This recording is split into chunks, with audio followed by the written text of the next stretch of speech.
De eerste stappen zijn gezet naar de opwekking van duurzame energie. De opwarming van de aarde gaat snel. Er is geen tijd te verliezen. We willen blijven inzetten op energiebesparing en alternatieve vormen van energieopwekking, maar wel op een manier dat iedereen zijn energierekening kan blijven betalen. Voor ons begint de energietransitie bij de vele initiatieven in dorpen en wijken om energie-neutraal te worden. Energiecoöperaties blijven we steunen en willen we ruimere mogelijkheden geven voor een windmolen, zonnepanelen op de daken en productie van lokaal groen gas.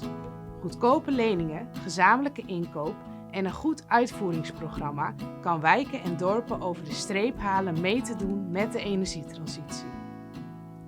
De energietransitie wordt alleen een succes als bedrijven, overheden en instellingen volop meedoen.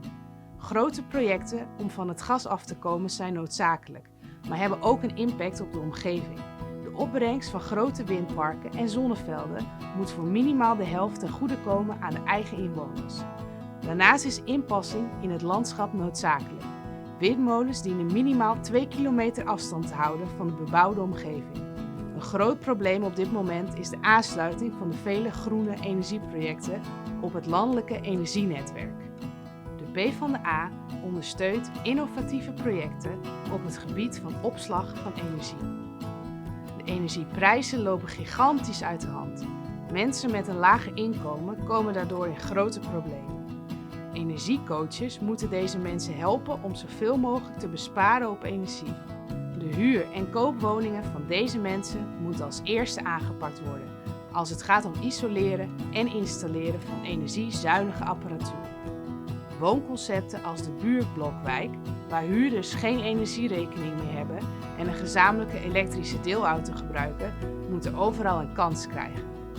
Om de inwoners van Friesland te beschermen tegen de markt van de grote energiebedrijven is een eigen energiebedrijf een goede optie. Daarom ondersteunen wij Energie van Ons en US Coöperatie.